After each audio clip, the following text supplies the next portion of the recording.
But since they don't want other people to have chances that they've been given, they want to just pretend like they are bigger and better and badder than. So I will move on because I am frustrated that we are having this hearing when we know that this administration can't take care of their own business.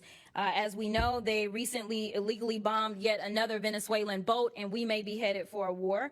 We know that this particular president has decided that he wants to shake down people as it relates to the First Amendment, because he has filed not one lawsuit, not two lawsuits, but he has filed numerous lawsuits. He filed a lawsuit against the New York Times. He filed one against the Wall Street Journal, against CBS, against ABC, against the Des Moines Register. He is doing all of this because he wants to quash any speech that is not appreciative or lauding him, which is pretty much anything that's factual. So let's talk a few facts about these January 6th felons that should still be incarcerated because they went through the process, but because they were doing things on his behalf, of course, he wanted to let them go. So they released more than 1,000 people who participated in the insurrection on this government, many of whom who had previous criminal records, like Mr. Theodore Mendenforth, who was convicted of predatory criminal sexual assault of a child, or Mr. Peter Schwartz, who had 38 prior convictions, including one where he beat his wife by repeatedly punching and biting her. Trump also pardoned Mr. David Daniel,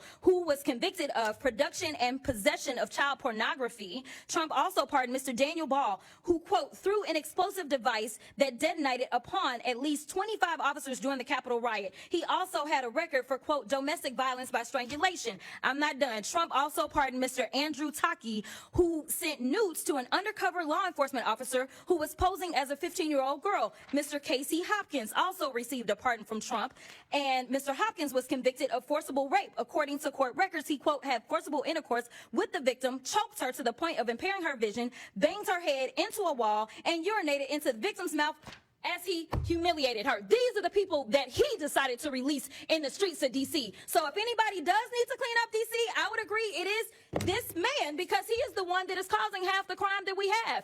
Not only is he participating in the crime, but we know that he instigated the insurrection. And if I did say that I had one issue with the Biden-Harris administration, it is the fact that they did not move forward and make sure that this man was put where he should have been put. Because the last time I checked as a criminal defense attorney, and Mr. Attorney General, you may have a different experience, but I never had a defendant that had 34 convictions for felonies and did not spend one day in jail. Never in my life. And the last time I checked, the party of law and order is the only one that decided that they would be out of order and decided to nominate someone who was not only indicted but was actually convicted of multiple felonies. That has never happened in this country, and it is a shame that we are dealing with it now, and now he wants to tell y'all how to do your jobs. Okay.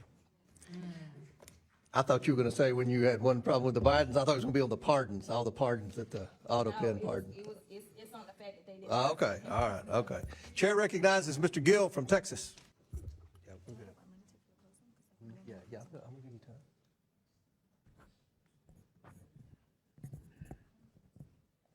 All right, I'm going to recognize the ranking member for some unanimous consent requests.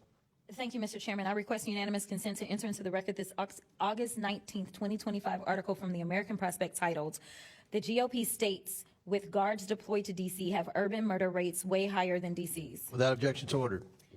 I'd also ask